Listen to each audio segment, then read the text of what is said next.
والصلاة والسلام على سید الانبیاء والمرسلین وعلى آلہ وصحبہ اجمعین اما بعد بسم اللہ الرحمن الرحیم۔ یہ معلوم ہوا ہے کہ کل کو سورج گرہن ہوگا اور شدید قسم کی سورج گرہن ہوگا۔ اس موقع پر بہت سارے لوگ اپنی طرف سے تجزیے تبصرے اور احتیاط کی باتیں کرتے ہیں۔ شریعت مطہرہ نے اس بات کی وضاحت کر دی ہے کہ یہ سورج اور چاند کا گرہن ہونا اللہ تعالیٰ کی نشانیوں میں سے ایک نشانی ہے۔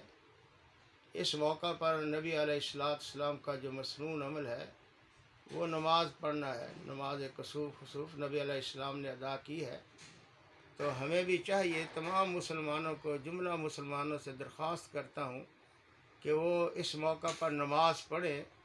نماز پڑھنے کا پہلا فائدہ تو یہ ہوگا کہ اگر اس عمل میں اللہ تعالیٰ کی کوئی حکمت ایسی ہے کہ کوئی شر کا نزول ہو یا کوئی خرابی پیدا ہو تو اللہ تعالیٰ اسے پناہ دے گا۔ دوسرا یہ ہے کہ نماز پڑھنے سے خیر و برکت اور اللہ تعالیٰ کی رحمت نازل ہوگی۔ نبی علیہ السلام کا یہ معمول تھا کہ جب بھی کوئی آپ کو ایسا مسئلہ درپیش ہوتا آپ فوراً نماز پڑھتے، تو اس موقع پر تو نبی علیہ السلام کی سنت ہے۔ تو دوسرا فائدہ سب سے بڑا یہ ہوگا کہ ہم احیاء سنت کریں۔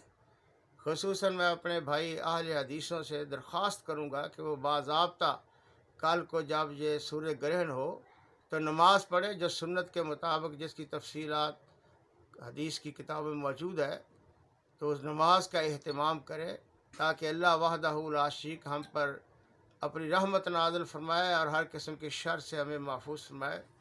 ہم اس بات سے بڑے غافل ہیں کہ یہ سنتوں کا احیاء ہم بھول چکے ہیں۔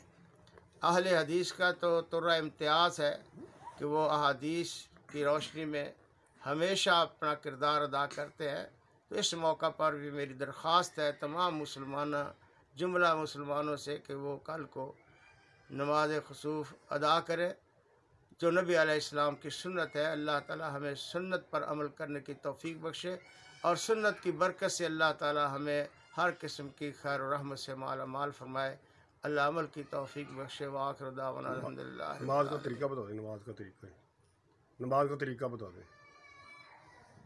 نماز کا طریقہ نبی علیہ السلام سے آتا ہے کہ آپ ایک رکعت نماز جب پڑھتے تو لمبی تلاوت کرتے، پھر آپ رکوع کرتے، رکوع کرنے کے بعد پھر لمبی رکعت تلاوت کرتے، قرات کرتے، پھر آپ سجدہ کرتے، پھر آپ اٹھتے، پھر اسی طرح دو رکعتیں پڑھتے یعنی رکوع کرتے، پھر آپ سجدہ آخر میں کرتے۔ گویا کہ یوں کہیے کہ صورتاً 4 رکعتیں ہو جاتی ہیں، یہ 2 رکوع پہلی رکعت میں اور 2 رکوع دوسری رکعت میں، یعنی رکوع اس طرح 4 ہو گئے اور سجدے کتنے ہو گئے؟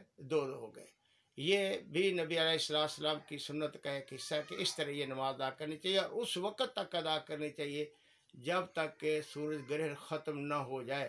حضرت عائشہ صدیقہ رضی اللہ تعالیٰ عنہ کی روایت آتی ہے کہ جب یہ ہو رہی تھی نماز تو بعد سے خاتون نے پوچھا کیا ہوا، تو حضرت عائشہ رضی اللہ تعالیٰ آسمان کی طرف اشارہ فرما کہ دیکھتی نہیں ہو کہ سورج گرہن ہو گیا اور نبی علیہ السلام سورج گرہن پر نماز ادا کر رہے ہیں۔ تو اس طرح سنت کے مطابق یہ نماز ادا کرے تاکہ اللہ تعالیٰ سنت پر عمل کی برکت سے ہمیں خیر و برکت سے نوازے۔ وآخر دعوانا الحمدللہ رب العالمین۔